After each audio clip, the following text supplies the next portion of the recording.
Class 3 last minute suggestion গণিতের জন্য previous ইয়ারের যে অঙ্কগুলো সেগুলো করানো হবে, সাথে সাথে আরও কিছু অঙ্ক হয়তো অ্যাড থাকতে পারে।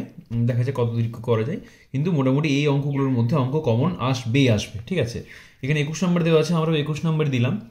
একটি বিজোড় সংখ্যার সাথে অপর একটি বিজোড় সংখ্যা যোগ করলে সবসময় যোগফল কী হবে? দেখো, লাস্ট টাইম তোমাদের বলে দিচ্ছি, মানে পরীক্ষার আগে লাস্ট টাইম, পরে হয়তো আবার বলবো জিনিসগুলো। দেখো, খুব ভালোভাবে বোঝানো এটা। বিজোড় বিজোড় যুক্ত বা বিযুক্ত যাই থাকুক একই রকম হবে। বিজোড় যুক্ত বা বিযুক্ত, বিজোড় যদি থাকে, যদি বিজোড় থাকে তাহলে এটা সমান কি হবে? অলওয়েজ হবে বিজোড় মাইনাস বিজোড় বা বিজোড় প্লাস বিজোড় হবে জোড়। কি হবে? জোড়। আবার জোড় জোড় সংখ্যার সঙ্গে যদি জোড় সংখ্যা থাকে তার সাথে যোগ বা বিয়োগ যাই থাক, তার সাথে যদি জোড় সংখ্যার যোগ বা বিয়োগ করি তাহলে কি হবে? সেটাও হবে জোড়। আচ্ছা, এটা মনে রাখার আরও একটা শর্ট নিয়ম আছে। কি রকম? দেখো, আচ্ছা বাকি দুটো যেটা সেটা বলে দিই একবার। বিজোড় বিজোড় যোগ বা বিয়োগ যাই থাকুক, জোড় থাকে, জোড়, এটা সমান হবে বিজোড়। আমি অন্য অন্য কালিতে লিখলাম ওই জন্য, যাতে তোমাদের বুঝতে সুবিধা হয়। আবার জোড়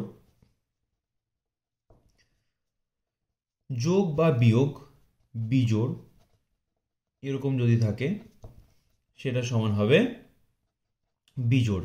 এবার তোমরা ভাববে যে বাবা এরকম কাণ্ড, তাহলে এত কিছু মনে রাখবো কি করে? দেখো, মনে রাখার শর্ট নিয়ম কি? মনে রাখার একদম সোজা সাপটা একটা উপায় আছে। কি নিয়ম? এখানে থাকছে দুটোই একই সংখ্যা, এটাও একই এটাও একই, তাহলে দুটো বিজোড় যেখানে থাকবে সেখানে হবে জোড়। বুঝতে পেরেছো?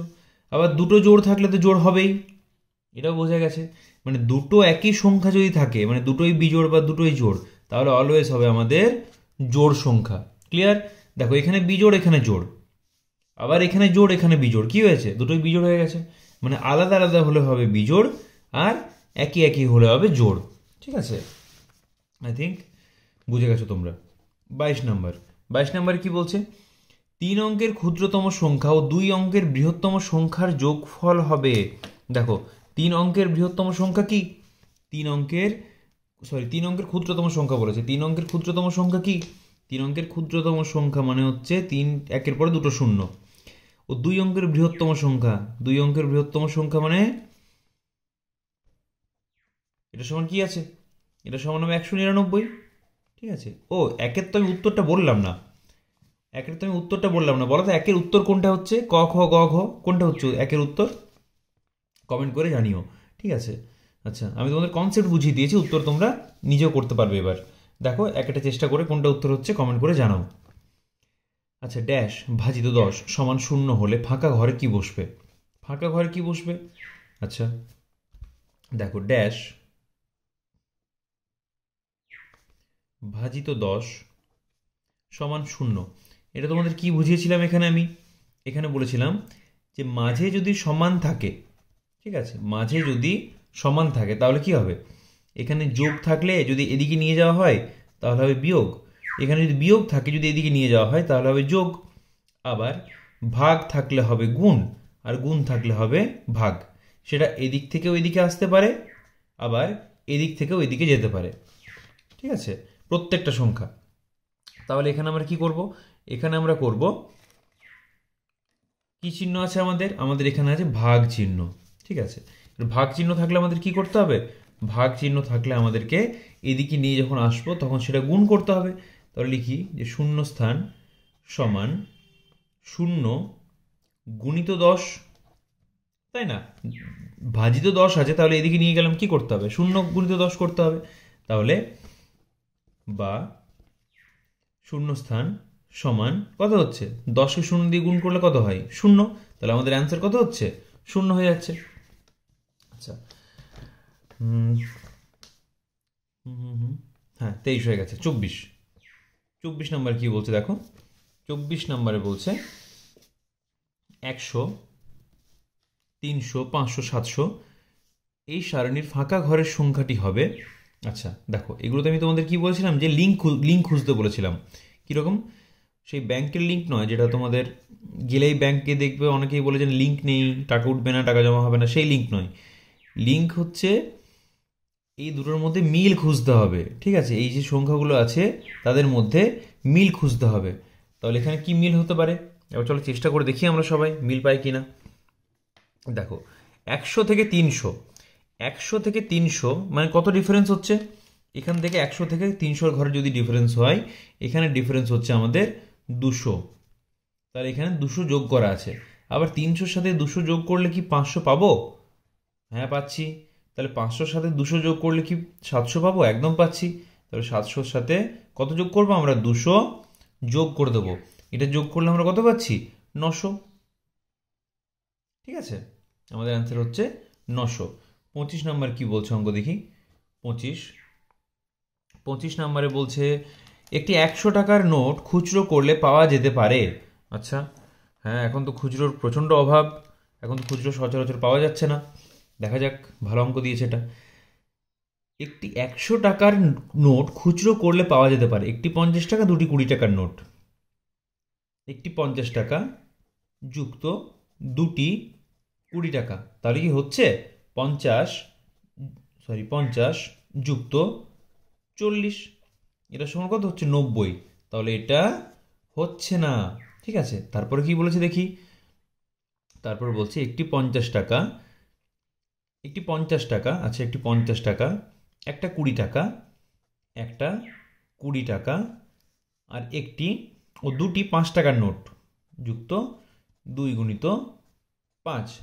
তাহলে 50 যুক্ত 20 যুক্ত 10, এটা সমান কত হচ্ছে? 50 আর 20 হচ্ছে 70, এটা হচ্ছে 80। তাহলে এটাও হচ্ছে না। পরে কি বলছে দেখি। তারপরে বলছে একটা 20 টাকা, 5টি 10 টাকার নোট। আচ্ছা, এটাও হবে না। একটা 20 টাকা যুক্ত 5টা 10 টাকা, মানে 5 10 50, সেটা সমান হচ্ছে 70। তাহলে এটাও হচ্ছে না। ঠিক আছে, তাহলে হবে কোনটা? এটা আমাদের লাস্ট অপশন যেটা আছে সেটাই হবে। কীরকম দেখো, 50 টাকা, একটা 50 আছে, সাথে একটা 20 টাকা, আচ্ছা তাহলে 70 হলো, আর 3টি 10 টাকার নোট যুক্ত 3 গুণিত 10। তাহলে এটা সমান কত হচ্ছে? 50 আর 20 হচ্ছে 70, 50 আর 20 হচ্ছে 70, 70 যুক্ত 3 10 30। ঠিক আছে, তাহলে যুক্ত 30 কত, এটা করলে কত হচ্ছে? যদি এরকম সরাসরি করতে নেই, বাট যাই হোক করে দিলাম আমি, এটা হচ্ছে 100। তাহলে মোট আমাদের কত পাচ্ছি? 100 টাকার, আমাদের 100 টাকা নোটই খুচরো করতে বলেছিল, তাই না? তাহলে 26 নম্বরের অঙ্ক কী হচ্ছে দেখি। 26 নম্বরের অঙ্ক হচ্ছে আচ্ছা দেখো, এখানে একটা দুদিকে দুটো অ্যারো আছে, ঠিক আছে? এটা কোন ওয়াইজ ঘুরছে? আমাদের যেমন 10টা কোন, 10টা দিক যদি আমরা ধরি, পূর্ব পশ্চিম উত্তর দক্ষিণ ঈশান অগ্নি নৈঋত বায়ু ঊর্ধ্ব অধ, এরকম 10টা দিক ধরি, তো সেই ওয়াইজ ঘোরাচ্ছে। ঠিক আছে, মানে উত্তর, আচ্ছা তোমাদের এটা কঠিন হয়ে যাবে একটু বোঝানো। আচ্ছা ঠিক আছে, দেখো তোমরা ঘড়ির কাঁটার মতো করে ঘোরাও। যদি এরকম থাকে একটা বক্স, তাহলে তোমরা একটা ক্রস করছো, আবার এই কোনো কোনো একটা ক্রস করছো, এরকমভাবে এই কাঁটাগুলি কিন্তু ঘুরছে। ঠিক আছে, দেখো তাহলে প্রথমের কাঁটা গেছে এই কাঁটার ওয়াইজ, এই কাঁটা ওয়াইজ, তাহলে প্রথমের কাঁটা গেছে এদিকে আর এদিকে। ঠিক আছে, দ্বিতীয় কাঁটা যাবে, তাহলে এটা যদি 1 হয় তাহলে এখানে হবে 2, এটা 1 হলে এখানে 2, তাহলে এটা কেমন হবে? কোনাকুনি টাইপের একটু, তাহলে সেটা গেছে এরকম টাইপের। ঠিক আছে, একটু ওপর দিকে গিয়েছে, একটু ওপর দিকে গিয়েছে। আবার 3 নম্বর কাঁটাটা হয়েছে এখানে, এটা যদি 3 হয় তাহলে 3 নম্বর কাঁটাটা ওপর দিকে হবে, তাহলে 3 নম্বর কাঁটা হচ্ছে ওপর দিকে। ঠিক আছে, তাহলে 4 নম্বর কাঁটা কোন দিকে হবে? এখানে হবে, এটা হবে 4।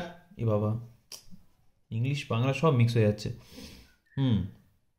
এটা আমার ভুল, কারণ ঘড়ি যেহেতু ওই ধরনের হয় ইংলিশে লেখা, সেহেতু আমি লিখে ফেলেছি এটা। যাই হোক, তোমরা বুঝতে পারলেই হবে আশা করি। এই কোণে হবে, এই কোণে যদি হয় তাহলে এই কোণটা কোথায় অপশান আছে দেখি, কিন্তু ক্ষয় অপশান আছে, তাই না? তাহলে খ হচ্ছে আমাদের অ্যান্সার। 27 নম্বর কি বলছে?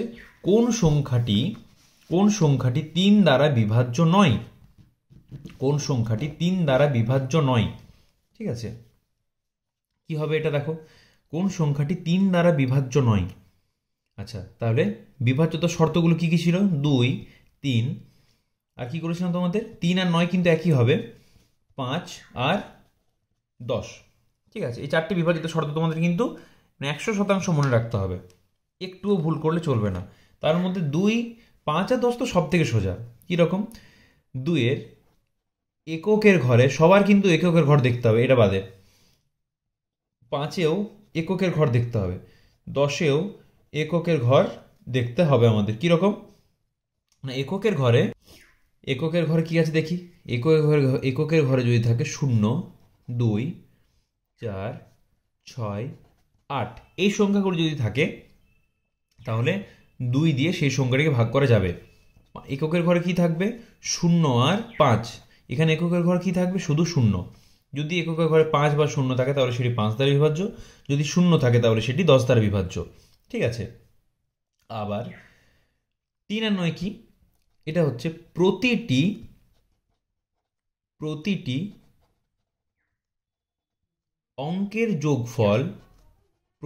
অঙ্কের যোগফল, 3 বা 9, মানে 3-এর জন্য 3, 9-এর জন্য 9 দ্বারা বিভাজ্য যদি হয়, তাহলে সেই সংখ্যাটি কি হবে? সেই সংখ্যাটি হবে এই 3 আর 9 দ্বারা বিভাজ্য। উদাহরণস্বরূপ আমরা কি নিতে পারি? এই অঙ্কটাই নেব। দেখো, 183, 1 যুক্ত 8 যুক্ত 3, 3 আর 8-এ হচ্ছে 1 আর 8-এ হচ্ছে 9, 9 আর 3-এ হচ্ছে 12। 12কে কি 3 দিয়ে ভাগ করা যায়? অবশ্যই যায়। 3 4 12, তাহলে এই সংখ্যাটি হচ্ছে আমাদের অ্যান্সার। তারপরে দেখো, আর কোনো সংখ্যার যোগফল কিন্তু কোনো সংখ্যার প্রতিটি অঙ্কের যোগফল কিন্তু আর 3 হবে না। দেখবে, দেখো 7 আর 2 9, 7 আর 2 9, ও 9 বলেছে, তাহলে এটা ভাজিত হবে, 12টা ভাজিত হচ্ছে। আচ্ছা, 2 আর 7 হচ্ছে 9, 9 আর 6 হচ্ছে 15, তাহলে এটিও ভাগ হবে। 8 আর 6 হচ্ছে 14, এই 14কে কিন্তু ভাগ করা যায় না, তাহলে এটি হচ্ছে আমাদের অ্যান্সার। 81, 8 আর 1 হচ্ছে 9, 8 যুক্ত 1 সমান হচ্ছে 9, তাহলে এটিও ভাগ করা যায়, তাহলে 14 হচ্ছে আমাদের ভাগ করা যায় না। 14 মানে 8 আর 6, প্রতিটি অঙ্কের যোগফল মানে 8 যুক্ত 0 যুক্ত 6, এটা সমান হচ্ছে 14, তাহলে এটি আমাদের অ্যান্সার। এটিকে ভাগ করা যায় না বলেছে। ঠিক আছে, নেগেটিভ প্রশ্ন কিন্তু অনেক বেশি আসছে, যেগুলিকে ভাগ করা যায় না বলছে বারবার। ঠিক আছে, পরের প্রশ্ন কি বলছে দেখি। পরের প্রশ্ন বলছে 27। 27 তো, আচ্ছা 27 তো আমাদের হয়ে গেছে, 28 নাম্বার হবে আমাদের। 28 নাম্বারে বলছে 7, আচ্ছা একটা অঙ্ক দেওয়া আছে এখানে, সেটা বলছে ভাগ অঙ্কটির ভাজ্য কত হবে। এটা দেখো সুন্দর নিয়ম একটা। আমরা কি জানি যে ভাজ্য সমান ভাজক গুণিত ভাগফল যুক্ত ভাগশেষ। ভাজ্য সমান ভাজক গুণিত ভাগফল যুক্ত ভাগশেষ, এটা হচ্ছে আমাদের অঙ্কের সূত্র। এবার কি হয়েছে? এবার হচ্ছে কি কি দেওয়া আছে? ভাজ্য আমাদের দেওয়া আছে। ভাজ্য আমাদের কত দেওয়া আছে? ভাজ্য আমাদের নির্ণয় করতে হবে। তাহলে ভাজ্য সমান লিখলাম আমরা, ভাজক কত দেওয়া আছে? ভাজক আছে 7, ভাগফল আছে 3, ভাগশেষ আছে 2, তাহলে 7 3 21 যুক্ত 2 সমান কত হচ্ছে? এটা সমান হচ্ছে 23। এবার দেখি আমরা 23কে একবার ভাগ করে যে এই ধরনের জিনিস আসছে কিনা। তাহলে এখানে আমরা করি 7, আচ্ছা তোমাদের এরকমভাবে ভাগ দিয়েছে তাই করছি, 23, 7 3 21, 2 বাকি থাকছে। হ্যাঁ, একদম মিলে গেছে আমাদের, তাই না? তাহলে 28 আমাদের হয়ে গেছে, হবে আমাদের এবার 29। এবার হবে আমাদের 29। 29 নম্বরে বলছে 2 যুক্ত ড্যাশ যুক্ত 8 সমান 14। সেই দেখো আবার সে সমান দেওয়া আছে মাঝখানে। ঠিক আছে, তাহলে 2 যুক্ত 8 যুক্ত, আচ্ছা এখানে ব্ল্যাঙ্ক ছিল, ঠিক আছে কোনো ব্যাপার না, একই হবে, যাই হোক, সমান 14। এটা মাঝে থাক বা সাইডে থাক, আমরা যোগ কিন্তু একই রকমভাবে করতাম। তাহলে 2 আর 8 কত হচ্ছে? 2 আর 8 হচ্ছে 10 যুক্ত শূন্যস্থান সমান 14, বা শূন্যস্থান সমান 14 বিযুক্ত 10 কেন না, 10-এর আগে তো যোগ আছে, কিছু নেই মানে 10 আছে, যোগ আছে। তোমাকে যদি বলি যে আমি তোমাকে 10 টাকা দিলাম, আমি তোমাকে যদি 10 টাকা দিলাম, ঠিক আছে, তাহলে তোমাকে বলি কি যে আমাকে -10 টাকা দিলাম, 10 টাকা দিলে মানে অলওয়েজ সেটা তোমার কাছে প্লাস হবে, ঠিক আছে। তাহলে তোমার কাছে 20 টাকা আছে, আমি তোমাকে আরো 10 টাকা দিলাম, কি করি আমরা, যোগ করি। তাই কিছু যদি নেই, কোনো সংখ্যার আগে নর্মাল যদি একটা সংখ্যা বলা হয় শুধু, সেটা অলওয়েজ প্লাস ভাবেই থাকে, যোগ হিসেবেই থাকে, ঠিক আছে। তাহলে এটা সমান কত হচ্ছে, 14 থেকে 10, অ্যান্সার হচ্ছে 4। তাহলে এবার যদি এখানে 4 দিয়ে একবার টেস্ট করে নিই, তাহলে দেখবো আমরা ওই অ্যান্সারটা আসছে কি না, ওই অ্যান্সারটা আমাদের আসছে কি না। 2 যুক্ত 8 যুক্ত 4 সমান কি আমরা 14 পাবো? 2 আর 8 হচ্ছে 10, 10 আর 4 হচ্ছে 14, তাহলে আমাদের যোগ একদম ঠিক আছে, তাই না? আমাদের সরল একদম ঠিক আছে। আচ্ছা, তারপর অঙ্ক কি বলছে দেখি, 30 নম্বরে, 30 নম্বর ড্যাশ। আচ্ছা, প্রদত্ত চিত্রে চতুর্ভুজ আছে কয়টি? দেখো, এগুলো অনেক শর্ট নিয়ম হয়, কিন্তু তোমাদের এখন শর্ট নিয়ম যদি বোঝায়, তোমরা বুঝতে একটু তোমাদের অসুবিধা হবে, বা পরীক্ষায় যদি চতুর্ভুজের আকারটা একটু অন্যরকম দিয়ে দেয়, তখন কিন্তু সেই নিয়মটা কাজে লাগবে না। তাই চতুর্ভুজ সম্পর্কে তোমরা যেহেতু ক্লাস 3-তে পড়ছো, এখনো তোমাদের পর্যাপ্ত ধারণা হয়নি, ঠিক আছে। তাই কি করতে হবে আমাদের, তাই এই চতুর্ভুজ সম্পর্কিত ধারণা আগে খুব ভালোভাবে নিজের মনের মধ্যে আনতে হবে, আস্তে আস্তে চলে আসবে প্র্যাকটিস করতে করতে, ঠিক আছে। যাই হোক, দেখো, এটা হচ্ছে 1, 2, 3, 4, এটা তো আমরা দেখতেই পাচ্ছি, কোনো অসুবিধা নেই। এবার কি হয়েছে দেখো, এবার এইটা মিলে একটা, তাহলে কটা হলো, 4টা তো আমরা দেখতে পাচ্ছি, যুক্ত একটা মানে 5টা। তাহলে এটা যদি হয়, তাহলে এটাও হবে, তাহলে এটাও হবে, তাহলে কটা হলো, আরও একটা পেলাম, ঠিক আছে। চতুর্ভুজ বলেছে, কিন্তু বর্গক্ষেত্র ভেবে কেউ ভুল করবে না, বা আয়তক্ষেত্র ভেবে কেউ ভুল করবে না। আচ্ছা, তাহলে দুটো পেয়ে গেলাম। আবার এই তো একটা পাবো, এইটা মিলে একটা, তাহলে এখানে আরও একটা পেলাম। আবার এখানে একটা পেলাম, তাহলে আরও একটা, মানে এইটা যদি একটা পাই, এই দুটো মিলে, তাহলে এই দুটো মিলেও তো একটা একটা করে পাবো, তাই না? তো সেরকমভাবে পেলাম, এই পুরোটা মিলে একটা, আবার এই পুরোটা মিলে একটা, তাহলে 1 লিখেছি সেখানে।